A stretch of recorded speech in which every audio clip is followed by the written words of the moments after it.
ব্যক্তি এবং অন্তর্ভুক্ত আরো আমাদের অতিথিবৃন্দ এবং যারা মানে চোখের চিকিৎসা নেবেন তারা চিকিৎসক এবং বৃন্দ, আসসালামু আলাইকুম।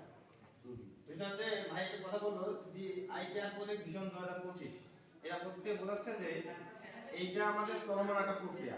আমরা প্রতি 4 মাস পর পর বিভিন্ন জায়গায়, যেমন আপনাদেরকে ছিটমহল এলাকা এইরকম কিছু প্রত্যন্ত অঞ্চলে এই সেবাটা আমরা তাদের দ্বারগোড়া পৌঁছে দেবো। হাতিবান্ধার অনেক জায়গা আছে, আমরা সেই জায়গাটা থেকে এই জায়গাটা নির্ধারণ করছি যাতে এই জায়গা সুবিধা অপেক্ষাকৃত কম ভাগ্যবান ব্যক্তিদের কাছে আমরা সেবাটা পৌঁছে দিতে পারি। আপনারা যারা এখন সেবা নেবেন, নিয়ে বাড়িতে যাওয়ার পর আশেপাশে যদি কোনো রোগী থাকে সেই রোগীটা আপনারা একটু পাঠাই দয়া করে। পাশাপাশি যাতে আমরা চাই তাহলে এই সেবাটা সবার দরকার পৌঁছে। আমরা এখানে কয়টা পর্যন্ত ঘুরে দেব? এখান থেকে আমরা মোটামুটি 4টা পর্যন্ত থাকবো। মানে আমাদের মূলত শুরু হওয়ার কথা ছিল 9:30 থেকে 4টা পর্যন্ত, কিন্তু একটু কারিগরি কারণে বা যেহেতু এই এলাকাটা একটু প্রত্যন্ত অঞ্চলে একটু আসতে অসুবিধা হওয়ার কারণে আমাদের একটু দেরিতে প্রোগ্রামটা শুরু হচ্ছে।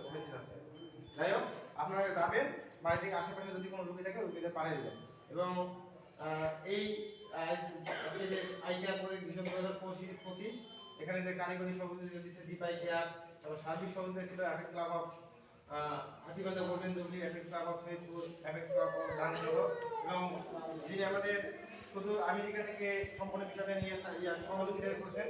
আমাদের সবার জন্য আপনারা দোয়া করবেন, অ্যাপেক্স ক্লাব অফ বাংলাদেশ যাতে আরো অনেক দূর পর্যন্ত পৌঁছায়। সবাই সবার দোয়া কামনা করছি। আসসালামু আলাইকুম।